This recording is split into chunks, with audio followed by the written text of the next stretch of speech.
Now good evening. Now good evening. Also now the family are not vex. Now they hear some noise. Now kitchen dey. Now kitchen dey. More like me share.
people. I greet the full house from Untouchable Mama. Oh, son, are they fine? My people. This message, Nato Enogie of Deutschland. Enogie. Adame, oh, my brother. Abe ruda wena pe wana obo ma yezo. Iyen lo ma gbere ropa. Be wise. Be wise. Ujere mi no ka sunu da. Owi da o sabe no pe. Ujere. O tu ya fe ni ruai ni pushe ejo. Yan mamudia ke. Iyen ya fe no ga pobo. Right down. You are doing well. Awo no na awe no pa ede yiri ede amami okpa kekan no mudia enogie. Be wise. Dan he mi ni atama we iho mi je boy ga ata ele na we nu ga yan mi okuo ninu ri address e la dian go meta ma we uga egu wa mo ko ni wa gba mi egbewo wa we gba mi ezo fine and good we ti mudia e yan mi a uga who wa boy maka we kan aniya we bonya dress ni my brother obuoma yezo ni elelo ma gbera wa yen iru awe yo da o yen se we ayeva even a platform of yan aya donate go nu we na re ari lawyer. Be wise. Mami manota ma we na ni we ti age wo madam hi ma be wa ke wa e frank ke we ke do ade imagwan you why because here wa mi gbe ma ko wa settle even we better say we no ma ba egwan yo na ti e bojo. So for me imagwan jo but address no real ladiani is against the law ni time we understand I damn one mami ye boy no uwe na ge omo na bia me no de ye boy we call him many address him when we post there social media. Mami wa ra bo ezo wa ra temie so gben so iwa bi ho na wa ma wa push on aje problem igbe iga adam e ika ma we lelewe iga adam e yo emi nu ga atare na uwe ne ya yin mie anye boy we ne ya yin mie ge uma dai so ya yin uma yo bojo no ya yin mie ku meta ma we de penere we bo uwa na bi ye vie na mie we wa e we boy na ma e lo no mo emu dia dia wa so ne e we begu e bo who made the right no ayari address someone who do the social media and normally o maka we kan ha but why ni je meso emi nu wa wo why e mo nu wa bia e wa boy na wa fi wuje address no rie ladian e oge from Victor ogo ma be no doge from Victor no ni problem ni ro yan from Victor yan gba mi egbe wo wa we nege ya yimia ye boy me pa kebo nu we wo ma set it am obi ohana we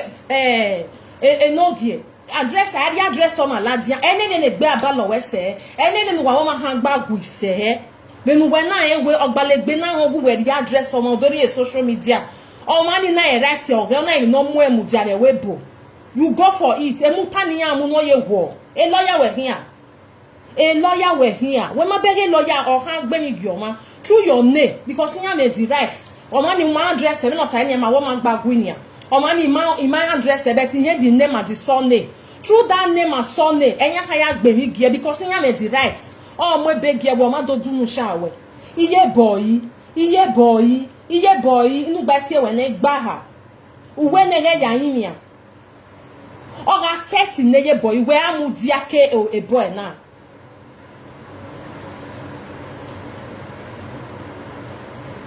Ona seti ne we amudiake a why who amudiake problem here because again oge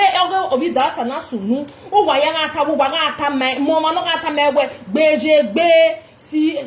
eren wo wa na ga pe mane wa be sun oge boy na ni wa nu wa ruwa e wa ze ruwa all day ke no ma keke wa ha me kaladian we oge too much gbe me ma we ni ya be frank ni ya egbe na o ni ya egui me ma we ni ya de kon me de ne problem e ni ya ke ni na me egbiyan but address on no real ladia it's against the law ye boy we dey here Wanata mama we no ma cool down or set in the bar wa hand ka do ata we on your man I the address on even wa ma han gu say who do the address on do mu your social media o ma ni e ti su we on the on no on na the law o su we you don't do that na me anu wa na wa mo picture ma wa do agbene amuje ba ni it's against the law also most of them no makan we kan o wa mo address o do muje ba ni Emma you don't do that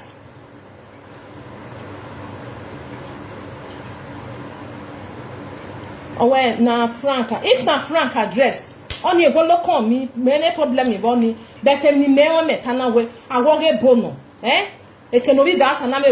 a tiene no ko be me or something like that doge bono ya me my brother motama we na ya me I was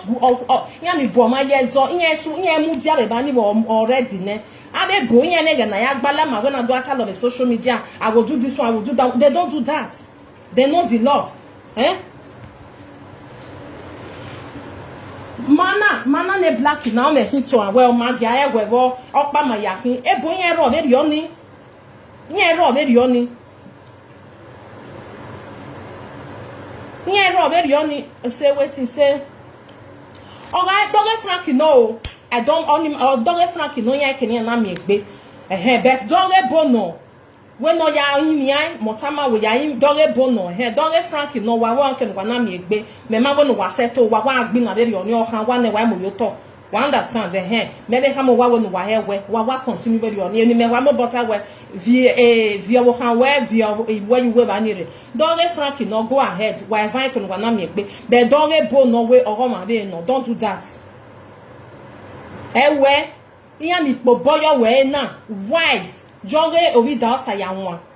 joge ya nwa otu ya nikpo bole lo bia ni na mi owo ya de ye ke no ma keke no je iyan na pasi aye amami opa no same na enwo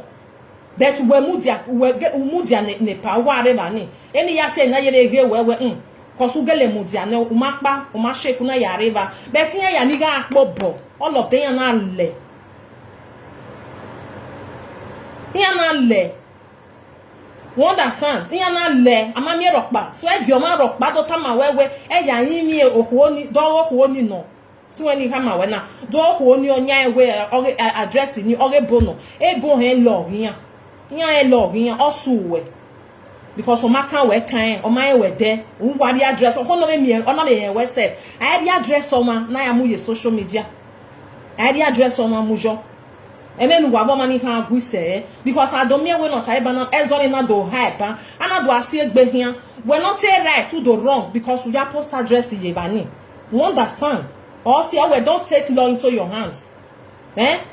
am address no amu ye social media egin push we jo e kai wa dio be there oni e be won na be na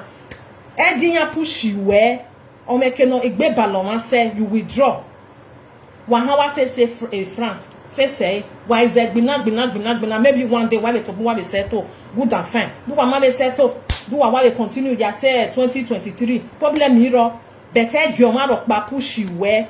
anybody egin push we wa e wa address nu because for me address nu real adan we wa wrong ne una agwa lo ma all the Franco because me that a Frank stay ye man because some agbon ye ma we the address na Frank kona what ha don't Frank no I don't care man but ni me ho we o this house abeti okwo na be yin e ma do atama we ni we eyin okwo ni e ya yin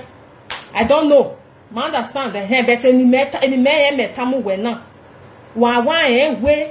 o ma be onya dress my brother go beg la wo ma egba ma wa ru nu iya push we jone iya gu we mu dia because nobody no me go no say a lawyer a lawyer de we bo kwa giere abinya no tama we na we eya yimie e ke no de gbe ora set ne iya ri ebe tan we ga gwa liyan we ape call liyan se fi yan mofo we yan mofo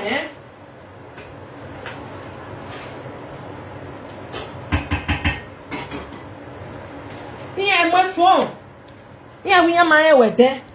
On a setting, eh? Yeah, we are my way there. Oh, where the Nuna do I magama way? Eggy Jeren, your catama where, right down, the middle of by soon. Mammy, I mean, now, where we buna, and yes, so soon, no, eh? And yes, so soon, no, be careful. And okay, be very, very careful. Be wise. Egg your mark bow, egg your mark push you where, egg your mark be where you're, egg your mark be where you walk. If Franca who will go on when how you are going, ego, edo, buy a lane, a lane away, or tea bon no yatine, why can one make be, ejaji your way, ejaji your way, because my dress on my ladian is very bad. It's very, very bad. Osi anak be one where our swarm just only a move jo, a bobojo, a we not back, or set in yes, a way jo, or macanye, the social media and I'm your way. Any of this a way, I got none tama way, was on no manadie. Any stupid comment, you are block, you are free to why we will comment, better I insult anybody or take and insult me. I don't even care. You say what all of you the clap for Frank. They insult women. If he insult you, am I insulting men? They insult women. I because me can't tell there only now because you need to body will make it be men you wear la wo. Don't insult you where insulting men. You understand? All tear bonu wear any men because when you wear or I was when you know not tear bomb maybe I did to tear name mocha. But since on my when you Iwa oti eboni enya mo nu ye dey retaliate but brigade dress oga dress me ruda dress me na money anybody push you anybody why who wrong una we just for your mind emi nu iwo omagba oma no nya dress imi no mu yoto imi oma ni hewe oni ede ebogele nya de ebonya we frank onya o I don't know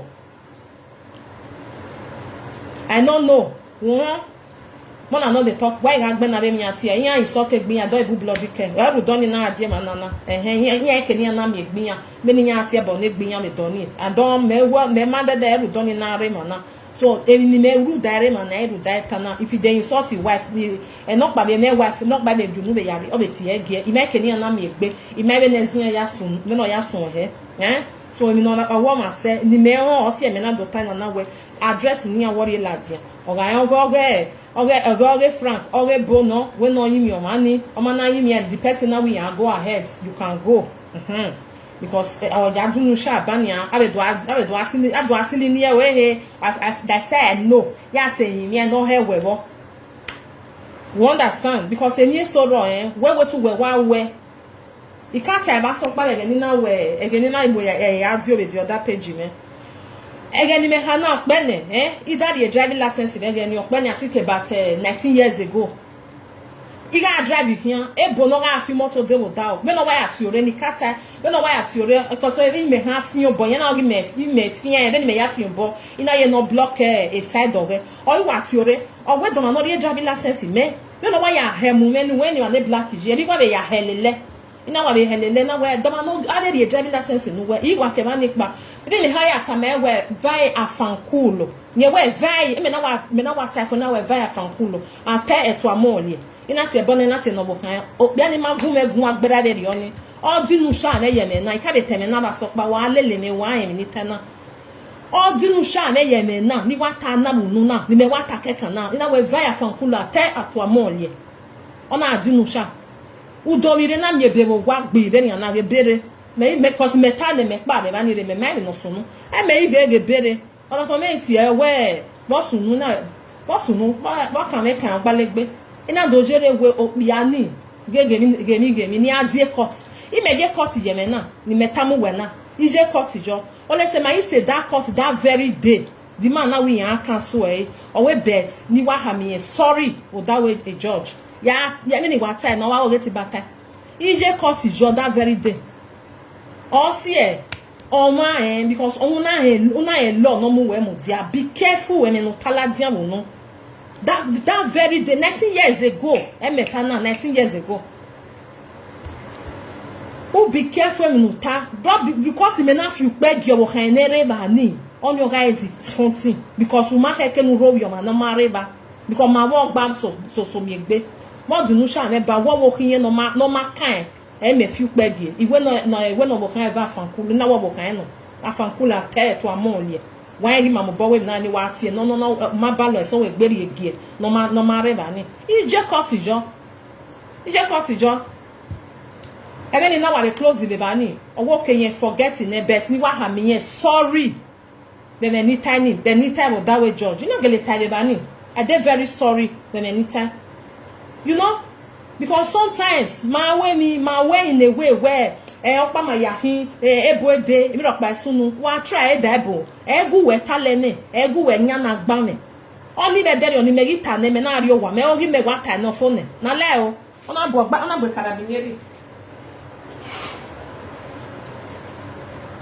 ona bo karabinieri igi ro bi awo finye afankulo keke ta o va afankulo te ofoni wata imagba obi imato asenya because e wo ga areba ni the ni time ni any na gwe any weakness of it so sometimes wa we me wa be careful ama wa do mo address oma u do mo ye social media nya take care de bono ya yin because mane black ma take nonsense awo ma pa ma ya kin ja forget ebo then oge lo yan wa ko lele yan make ohunu ga obi eri yan bi jiyan sef they don't even bloody care se ba ni na do ta no ri abebo omutia no ma no be ri asewu we eri yan ya we mi yan o si ene life yan na eco straight yan ogi man yan ati ebo unu gbo igbo ba ni me na do en we o ma no ma to lo we I to lo o ma ti ebo nu e ti ne ba ni me na do so ni me na wa ti ebo no wo ko bia na mo mi ahian na we because o wo kin ereba o ma kan e kan mo han ani e ma de tie boni fo mo gu etie fo o we va fan e me na wa rie na wa gbe wa tie ne na wa me na wa gunye continue ne ne bofo wa be careful in wa be social media why allow one chance why allow one chance mami ma no tama we anywhere e ya yin mi okuo ni o ma be ni je boy no time because you want time na tama me we eyin mi anye ma agree no ya yin mi ye boy we the address okuo ni na okenu we na wina ni riere no gume stamp ye social media o ni me ri make you we no mu ye social media wa tene wa ta ese ade the address on my social media wa muje ba ni the whole world when the whole world we mo address ni na dio wadu moena maven wa ya behavior o so e go man pa pushi we iye mugu we mu dia o ga se derio ana gele miewe wa ga saloba na miewe o mani kueje o kwenyu la wowo o mana kueye la wowo ave kidu wa don e ka ta na wo pa mana la we no ma la one chance ne the rest iye he we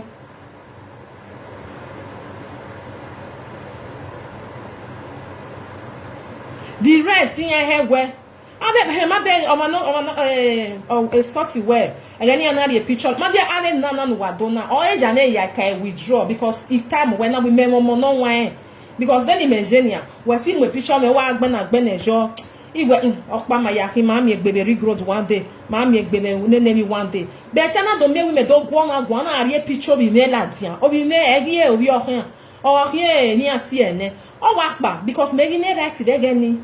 okpa o ya dinucha eme ire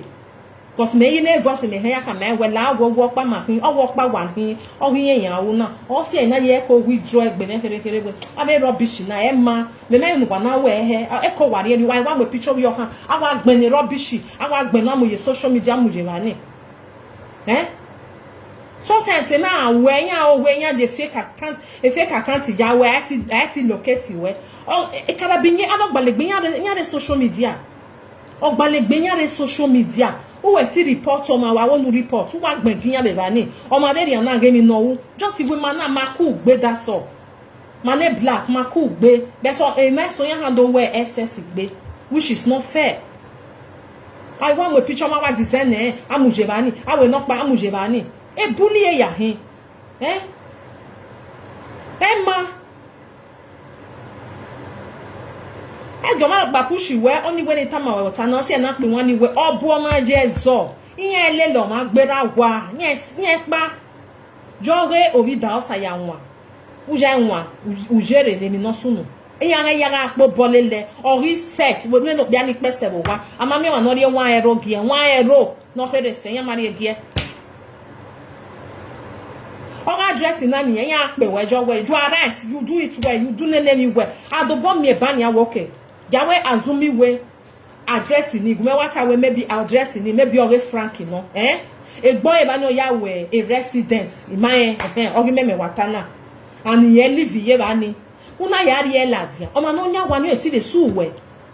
o eti de su we because o ma be onya enyo stage ba many ya kamugwa e sha o enyo stage ba anon amani na do ebo o ai black man ya wa wan yemi la wo my bros e we la wo oni e kwa mu e ma wa marede take me I forget a black ebo nya he la wo nya ho o me kenia he la wo se.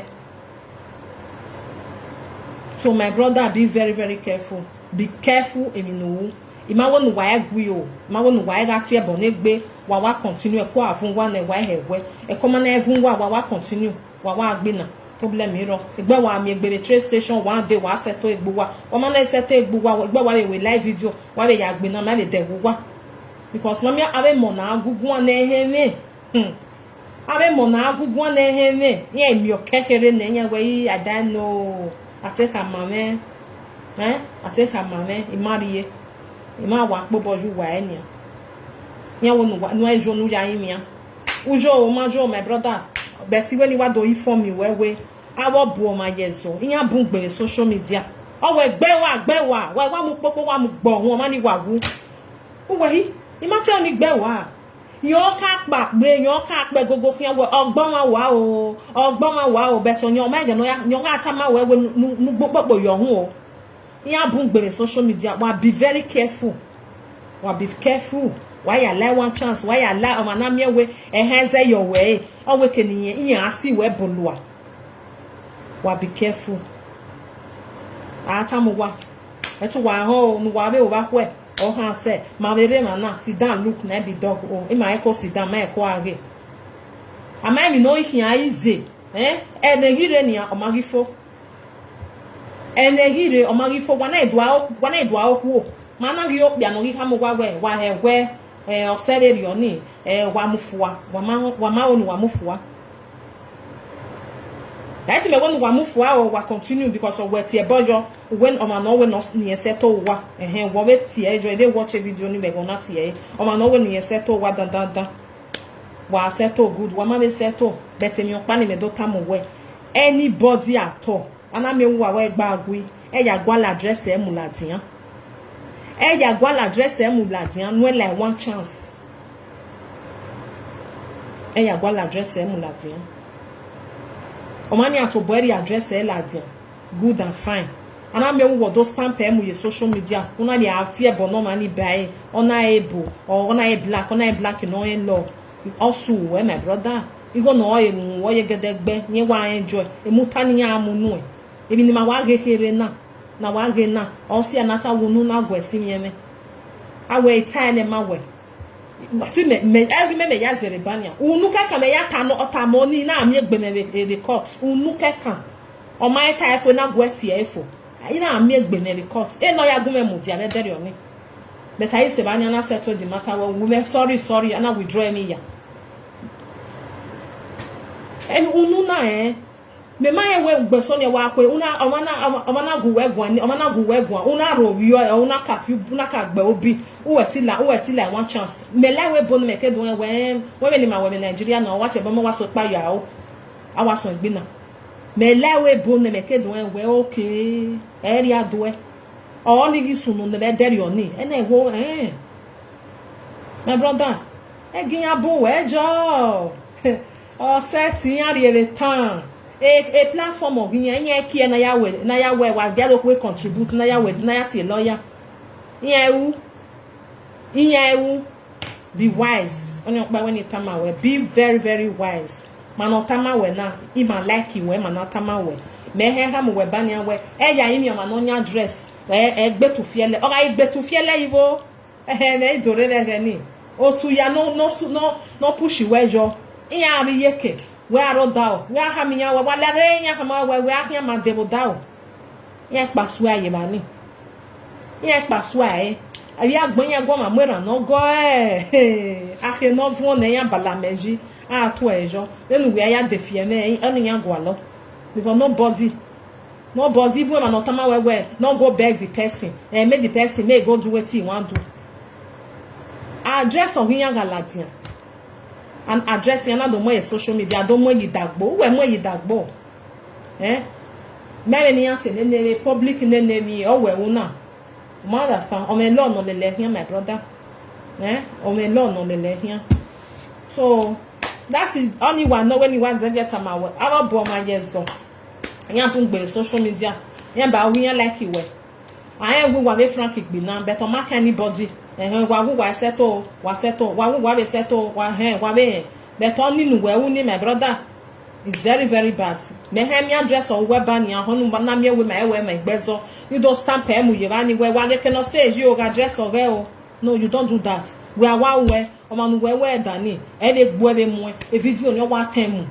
O wa mwe. O mu gyo gbalegbe. Nye do balance for awowa. We ni go no ha hoy. Ye ikan. O ko na me we me go wa agwalo.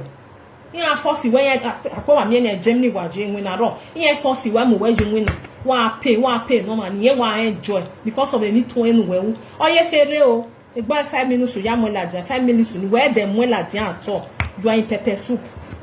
Where the dem mo la dia you don't have rights. Women rights. Eri e audio na be je na wa ha gu a. O ma call ni nya awe bona call ni we wa me yen kama we. Eni me we ta na ima ha record there o. Du ma kwe ni ma record there na mu yoto aka time ma we ne before ake pion.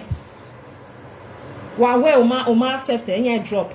because yen record we. But we accept yen go a yen continue. Now so it be my people, will be careful.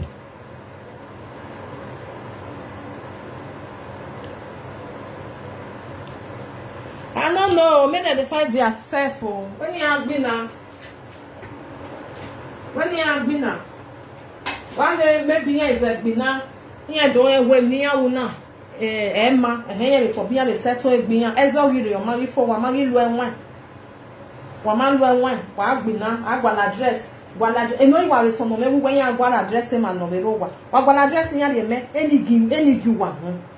ri obo kan ho ije o bi ho nokpa why you got do o ma go we gon me na go egun wa ge go na ni balo we gbogbo gbale go ya report because I we bo maje because I wa na wa do gbi na niya wo ma onu lele gbi na o gwe ezo. Then I say, can a judge do tell me no right or no wrong? The man do how I can not by any of my very and never go swear. I mean, when not by your man, I would go swear. When I would go swear, Ula one chance. Here do via, me and tea and what. This one on your side, say your name, this one say your name. That's why it be. And I worry, and he for why I will, huh? Well, be careful. Why the mark, why the war, a war. If you have with my walk, what do Kubanyo na yesu wa ye ba aga ni ado ave o to ave na ye ile wumiyan ye ya no tama we ma we dey your back o set na ye gire back we ga gwa le yon miyan won le no gi an if break out frank o be ga ye na le mo me ma ye ni ye le mo picture bo kon ni la dian ke ko ro bi ye me no worry wa Emma me nana no wa Emma why dey picture of your ha wa do muladia e da gu egun e da gu egun we go da gun me cause here what wa we no ya abalo man ni that is bad. It's against the law me sure law ni abi are women always say women when my lu you don't do that o ma no ma tie bonu etie ne o ma no ma gu egun agwo ma no gu egun ya me ni o ga mo wa gu egun no wa face me direct Tabania, o ma no magu megwa meguguan. AJ Kotiba, o magu meguan or wa yede, mena few begia, just in a few begia, I be a big member. O ma tamu wa mi wa hon.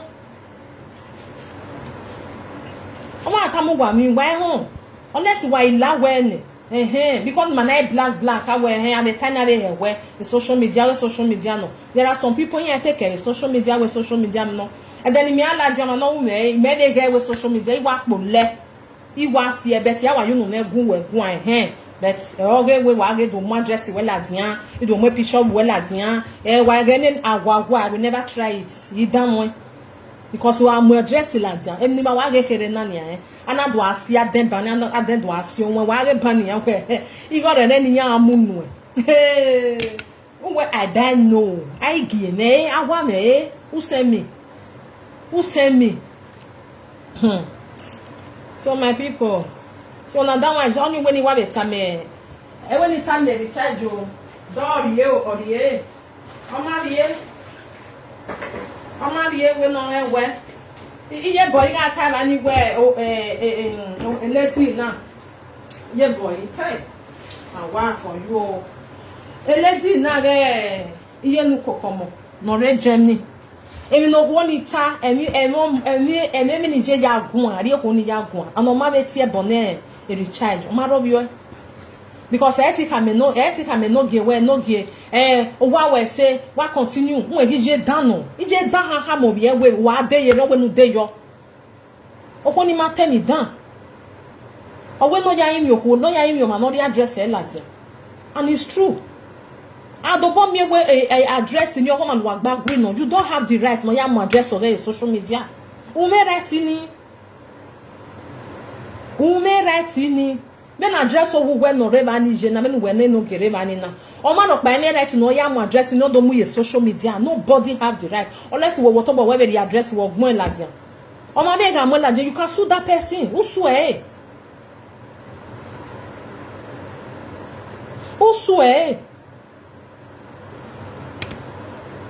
huh ya boy ye tene e mo ko ba o wa so no me gbeso wa tene ne mi huh we no e je no kokomo we no ta no ha me we no gbina no owe say no go ahead ne ya imi ko ni no ko ni si ebolua nobody no happy we as your ma otion as area court when na tie court be we bo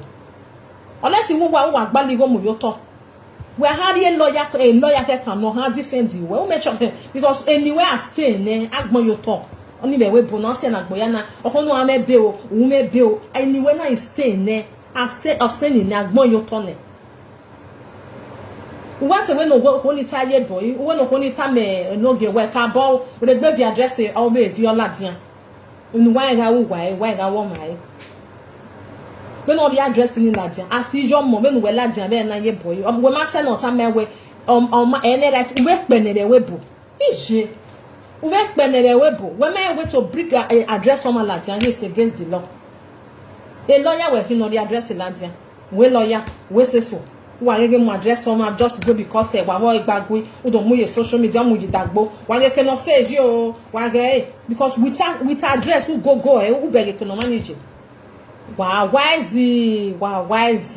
wa la wan chance ne me ni matotari manga wuwa awe e ba we vie you are not crying continue to be crying again mana atama we owe to ga atiti owe to ga are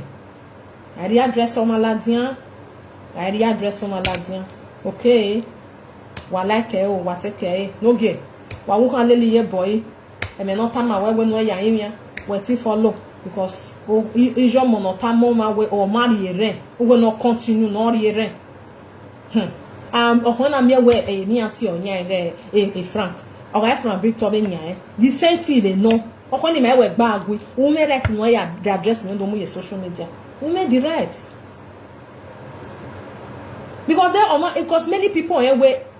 is not there against the law no because otherwise you have address him ado post you push it's against the law oma no law ona the law no mo emutia also we e dey go we nya na gba na e go we taleme o ko wa bo gbalegbe I want know where we just supposed say only more video omu giyan o la one chance ne anything we wa ta we ri on ati e bo me ri on we no pa eni nya ma ke nu we na de mo ya denu do mu ye social media we la one chance no ni pa kan lo on win ni we ne on your pa kan lo on win ni we ne ni ya ri o ti e bo nu e ri on we no pa ri on we no pa o la one chance ne le ni so wa like e o Muhimia, Muhammad, the person not forgive you well, a mistake, you know, the person I take good. Omo na be take care o yan we anya no pobo nwo ni hwa ma wewe the charges engineer e ma do we yeke wa be lele ni o ma be re ma now we still dey look we still dey look be wise jemi no sunu da obi da osa janwa janwa otu ya fe ni po bole lo pe ani no ja de yeke no ma heke no deji yan na le obi ani ma mi 5 cup bobo biyan okay ke yana ata we maga ata me o ma he me eri o ma na tete eri o na ha bi aje eri o bi aje iya wi yan ata ma we o ma ho whereas yan ata ma we ebo ede egbe to fiele we no go ahead or I go ahead you ya answer query we ni abe query ni we he ya answer ni did you post the address on social media we just okay you post it yan do kama we law no mu we next time wa mi address oma ufia ogbera ho no wa we ga gwi wa nzeta lot of social media wa la wa o en gweri address of edo mu ladia mu geji word we wa ge keno stage o e ma na stage wa wise o na people na so I talk and reach no ho ori no ma ho wo lo come me sit down look na be dog one love my people I agree to na ni ya le ba nefo ciao.